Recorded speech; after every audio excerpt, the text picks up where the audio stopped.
Alison. Oh, thank you. So, this talk is actually a cut-down version of a 4-hour workshop I gave at a kind of little boutique conference in Berlin I was in May for design leaders. So there's quite a lot to cover. Hopefully I have kept in the right things, taken out the right things, and my hope is to give you a little bit of a whistle-stop tour of resilience and how it relates to leadership. And hopefully you'll go away from tonight with something of value. So let's get started. So I wanted to start with a little bit of can everybody hear me at the back? I'll try, okay, and just give me a signal if you can't hear me. So I've worked in tech nearly my whole career, and I guess it's fair to say that work has always been central to my sense of identity, my sense of who I am. And I would say that I've prided myself on working hard and also sort of achieving results. And because I worked in product management, that was something that was kind of part of my core responsibility. In 2020, though, I experienced burnout. And like so many of us at the time, it was a difficult period for many. I appreciate that. But I felt that I was juggling things that pushed me way past my personal threshold. And I appreciate that everybody has a different level of stress and overwhelm that they can manage. But at the time, I was working as head of product for a really small, kind of very scrappy startup. And overnight, during the first lockdown, I think it was, would have been just before the first lockdown, I went from managing my team face-to-face every day in the office to working 100% remotely. Something I'd no experience of, I'd never been trained to do that, and I just didn't know how to manage in that particular environment. On top of that, at the time, myself and the team, we were only a month or so away from a new product launch. And unfortunately, that launch had been already delayed a couple of times. So we were feeling extreme pressure from the senior exec team and the investors to get something out the door in order for the company to start making money. So on top of all of this, given, there was also the pandemic, I experienced a personal loss of somebody incredibly close to me. And I hit a wall, it became too much, and I broke and I burnt out. What I didn't understand then, that I understand now, is that burnout isn't a personal failing. It's a signal, or more realistically, a series of signals. It's our mind and our body telling us that the way that we're leading, the way that we're working, or even the way that we're living is simply not sustainable.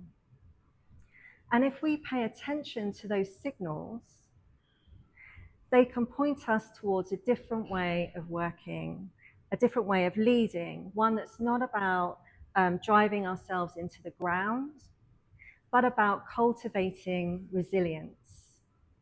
And this is what I want to share with you today: how to lead effectively without burning out. So you might think that the burnout levels in the UK since the pandemic have steadied or even decreased, but actually there's quite a lot of data now that shows that the number of people who are feeling burned out and exhausted is continuing to rise. So I'm just going to take a really quick look at why that is. Well, the reality is that if you work in tech, as I'm guessing pretty much everyone here does, many of the challenges that we face are not new. There have always been things like crazy deadlines, too many meetings, difficult stakeholders, senior execs asking for conflicting things, more meetings. The ground is always shifting. New tools, new competitors, new markets shifting. And with Slack and email, it can feel like there's literally no off switch. A certain amount of this pressure just comes with the territory. I'm sure this all sounds familiar. And as leaders, we're always going to have to face these kinds of challenges. The reality is that they're not going to go away anytime soon. However, over the past 18 months or so, things have gotten a whole lot more challenging. There have been layoffs, downsizing, and the toughest job market I think I've ever seen. And this has led to rising levels of insecurity and fear among individuals. People are staying in jobs longer than they would have usually because they're simply too scared to move on. And this has meant that as managers or leaders of teams, we're having to work extra hard at keeping our teams feeling safe and motivated. And we're having to do more work with far fewer resources. And of course, we're all wondering if AI is coming for our jobs, or maybe not if, maybe when. So I hope this isn't going too dark for people. However, on top of that, because there's layers upon layers here, right? On top of that, we also have to acknowledge all of the craziness going on in the world right now, whether that's social, political, environmental, it all adds up. We are living in a time of unprecedented uncertainty and extreme volatility. So it's no surprise then that our collective nervous systems are feeling really frayed. We are all, or most of us at least, are carrying an extra heavy emotional burden right now. It's a lot, right? However, if we care about our careers, and especially if we have financial responsibilities to take care of our loved ones, then we still have to go to work and perform to the best of our ability. So how do we do that?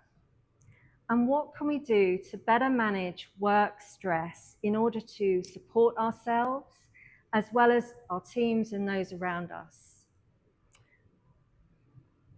So this is where I believe that resilience comes in. I've studied resilience both on a personal level because of what happened to me in 2020, but it's also been part of my coach training as well, coaching for resilience. And I now believe that resilience has become much more than just a personal quality. I really feel that it's an essential skill, given everything that I've just outlined. It's an essential skill for leaders. So what does it actually mean to be a resilient leader? Well, first off, I think resilience is often misunderstood. And I think actually because it's been bandied about so much over the past few years, it's been given a little bit of a bad rap. So is a resilient leader someone who works 16 hours a day, has all the answers, and single-handedly pulls the team through all of the challenges they're facing? My answer to that would be no, and I can see you're shaking your head. No, this is the myth of the heroic leader. It's unrealistic, and more importantly, it's unsustainable. And it's literally the surefire road to burnout. Real leadership then isn't about being a hero. It isn't about being tough. It isn't about keeping going at all costs. It's about building resilience in yourself so that you can sustain your energy and make the best decision possible and support your team when they're going through challenges. So the good news is that resilience is not a fixed trait. It's not a binary thing. It's not something you're either born with or without. It's something that each of us here has access to. And as Google's global head of resilience said, resilience is dynamic. It's a good analogy is to think of it a little bit like a muscle. With consistent practice, it's something that can grow, and we can manage that for ourselves. So here's my definition of resilient leadership. It's our ability to remain effective in the face of tough demands and adversity. Primarily then, it's actually about being adaptable. It's about having the mental, emotional, and behavioral flexibility to cope with change and difficult circumstances, and to see those things as opportunities for learning and growth rather than as a threat. So I'm going to share 3 pillars of resilient leadership. This is the sort of cut down version of my workshop. So the things that will help you to lead more effectively whilst helping you to prevent becoming burnt out. But first off, I just want to offer a caveat. Because when it comes to burnout prevention, there's no simple answer. I can't give you 3 things and none of you will ever become burnt out again. It's just not like that. It doesn't work like that. The whole thing about burnout is that it's really complex. Whilst there are some commonalities, every individual's experience of stress, let alone burnout, is totally individual and unique to them. It depends on your personality, it depends on your organizational context, as well as what else you've got going on in your life.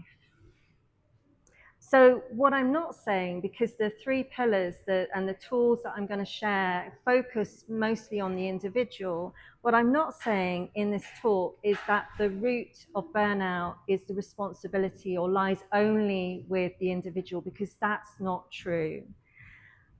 Very often there are systemic issues at play, issues perhaps at an organizational level, and I'm thinking toxic cultures or even just a toxic manager, or at a societal level. And given everything that I outlined at the start of the talk, you know, there's a whole sort of web of things that are interwoven that kind of play into this for us when it comes to burnout.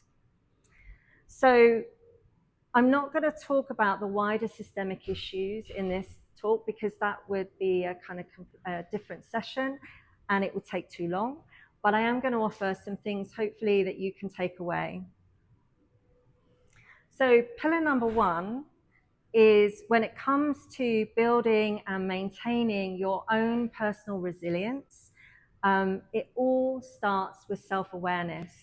And I probably would say that because I'm a coach, and most of the work that I do with individuals is around building self-awareness. But if we want to bring our best on those difficult days, then we need to understand our own personal triggers, as well as how stress shows up for us. We tend to think of stress, what we tend to think of as stress is actually a natural physiological response to events and situations that we find ourselves in. Most of us are likely familiar with what happens in our bodies when we feel stress. So we might start feeling sweaty palms, we might notice our heart racing, our pupils dilating, that kind of thing. A lot of that is familiar. However, this physiological response also impacts the way that our brains function too. And unfortunately, this can have some consequences when it comes to our capacity to perform at our best, particularly at work. When we're operating with little or no stress, our brains are generally able to function well. They process the stimuli around us effectively, and we can respond to the demands of everyday situations without much difficulty. We're able to think rationally, we make decisions calmly, and without feeling overly anxious or overwhelmed. However, it's a completely different story when we're under extreme stress or prolonged pressure. This is when our brains switch into that fight or flight mode. We are now operating, or our brains, I should say, are now operating on an act first, think later mandate. And as part of this process, our prefrontal cortex shuts down, and that's the area responsible for decision making, judgment, and social interaction. So our ability to think clearly and actually modulate how we behave, our control over that kind of goes out the window.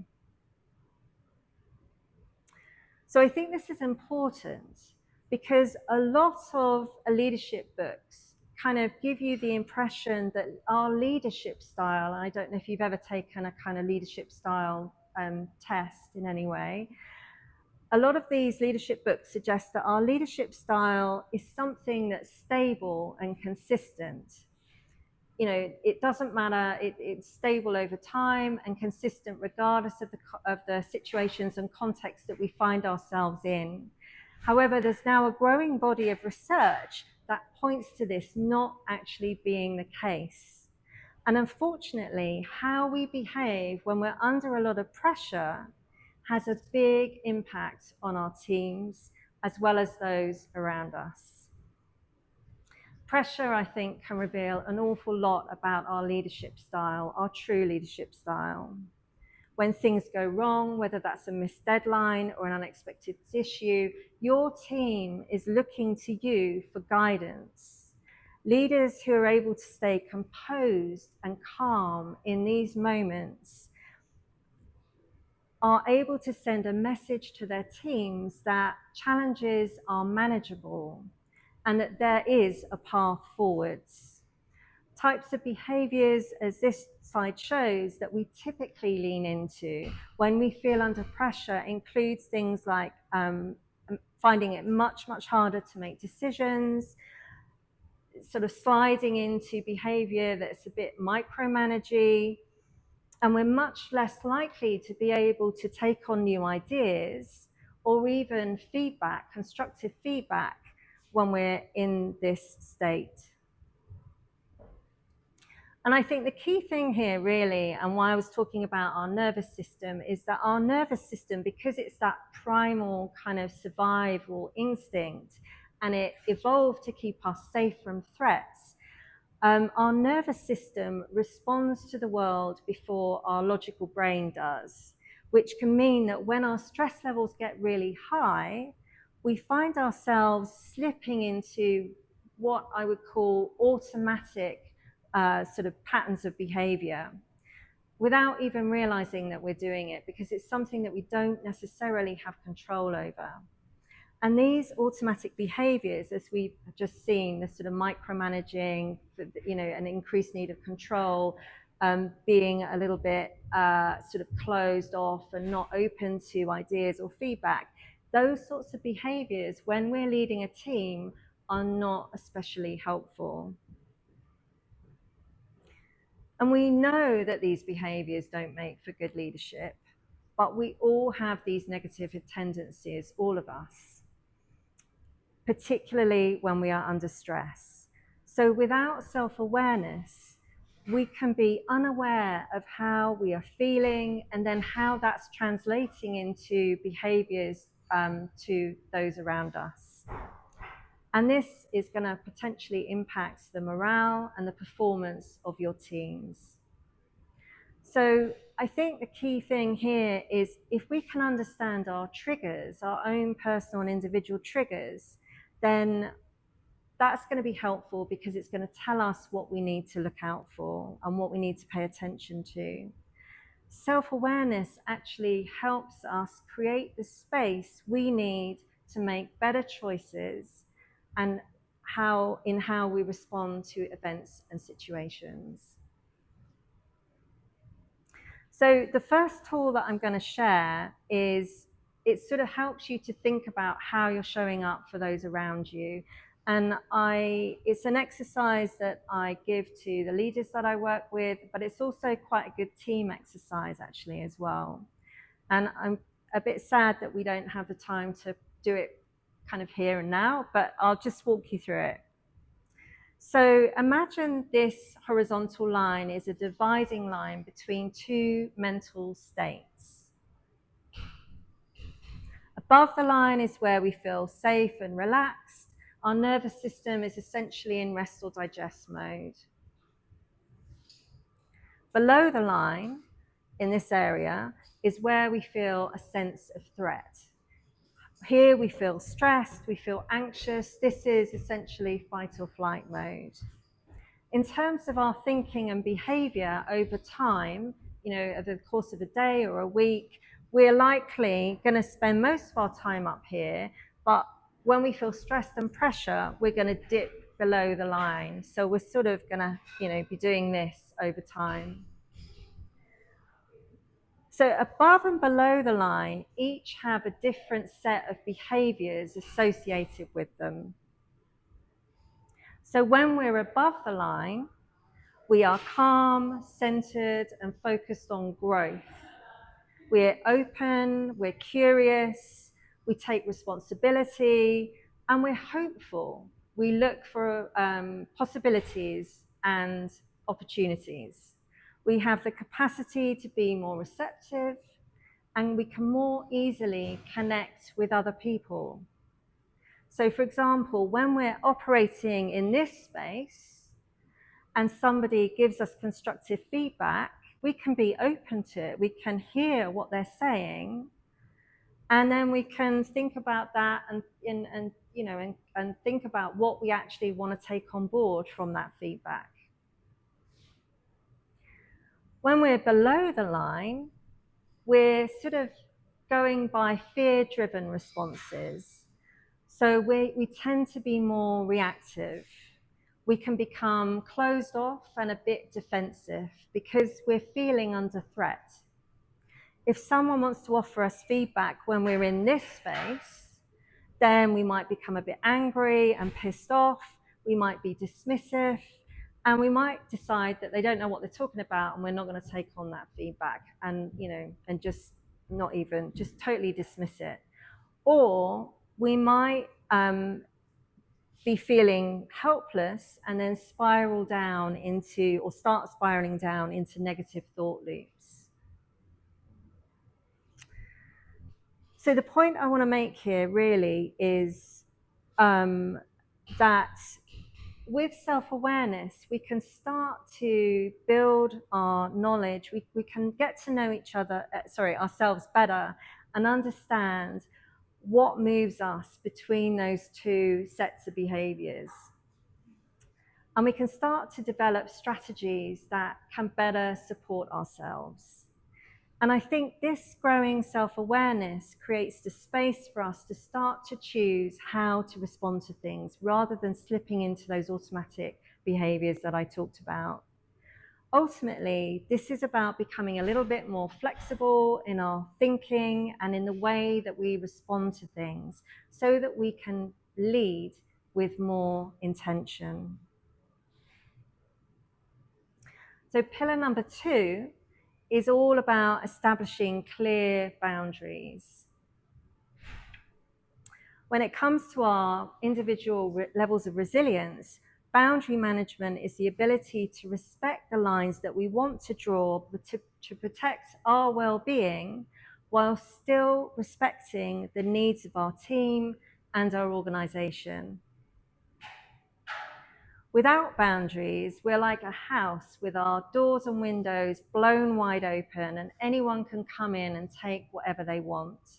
So boundaries, I think, are really important because they teach other people how to treat us.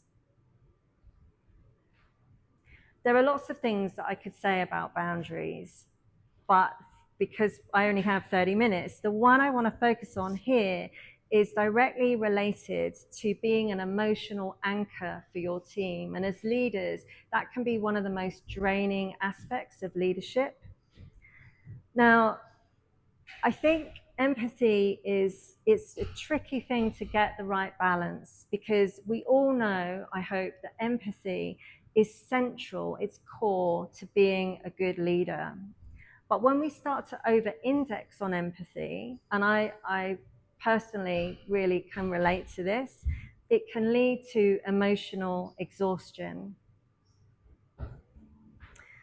The issue with too much empathy is that when we over-identify with other people's struggles, oh, that's better.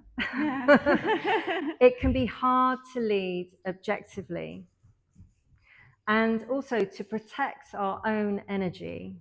It can mean that we avoid having those difficult conversations, we shy away from speaking to somebody if they're underperforming, or from giving somebody constructive feedback, because we're afraid of upsetting that person and the difficult, what we perceive to be a difficult kind of emotional outcome potentially from that hard conversation.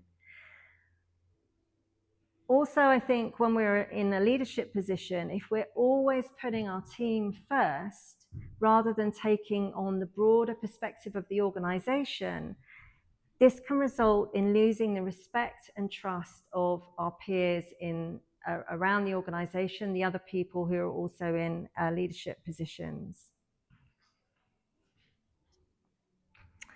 So I really love this metaphor, and it's actually a teaching from a Zen Buddhist teacher called Joan Halifax, and it's often used to describe a balanced approach to both life and leadership. So having a strong back is literally about sort of standing firm. It's about holding clarity, it's about consistency, but it's also about courage. Speaking openly about what's non-negotiable, setting boundaries, and making tough calls with integrity and calm. Having a soft front, then, is our ability to connect authentically. It's about leading with empathy, curiosity, and connection. It's about acknowledging human complexity, and it's about building psychological safety through honesty and care. If we have softness but no strength, then we have no boundaries and we take on too much. If we only have strength, then we become overly rigid, domineering, and potentially inflexible.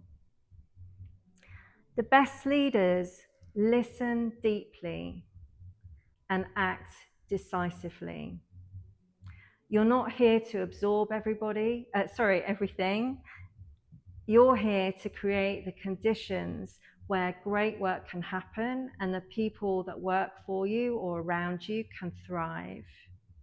Resilient leadership then is about knowing when to hold firm and when to stay open. So the final pillar is sustainability. And this is something that I've touched on a little bit already. And this really is about prioritizing your personal well-being to ensure your long-term performance. And we can do this in the same way that top athletes approach their training, by aiming for the right balance between load, as in stresses and strains of work and everyday life, and building in the appropriate time for recovery. Even top athletes do not perform at the top of their game for 100% of the time. So we need to start valuing recovery just as much as we value getting things done. Our energy levels are a really fantastic proxy for resilience. Harvard Business Review published an article a few years ago on productivity in which they were advising people to manage their energy instead of their time. And they did this because time is essentially a finite resource. You've only got a certain number of hours in the day and then they're spent. Whereas by comparison, energy is something that you can regularly renew, and you can systematically expand your energy if you build in periods of recovery. But this isn't just about physical energy. Sitting and working at your laptop all day without taking a break and being on Slack and social media 24/7 is mentally draining. If we don't take adequate breaks to recharge, it becomes harder and harder to focus. But many of us ignore this. We might know it, but we keep on going and we push ourselves for too hard for too long. Even though we may be aware that this has a negative impact on the way that our brains are able to function, studies into this have shown that if we take regular breaks, contrary to what you might think, we can complete tasks faster, we are more creative, we are better at problem solving, and I guess, these are all key skills that I'm guessing each one of you here really values in your work. And I guess, this really is about recognizing that the brain, like anything else in our body, is a muscle. And just like any other muscle, it needs to rest. Cognitive rest plays a really vital role in optimizing our brain's ability to function. And so we can use this idea of balancing load with adequate recovery time to optimize our mental energy. So this is the last slide. And just to sort of wrap things up, resilient leadership is, I think, about sustainable impact rather than endless output. It's about building self-awareness around your triggers and what stresses you so that you can be more intentional in your leadership with those around you. It's about valuing your recovery time and balancing this with effort so that your performance is overall sustainable. And ultimately, it's about modeling the right behaviors for your teams, right? Because I think true resilience is contagious. It's something like a lot of things in the workplace.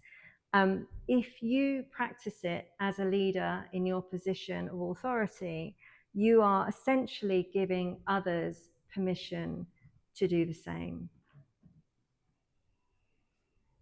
Thank you.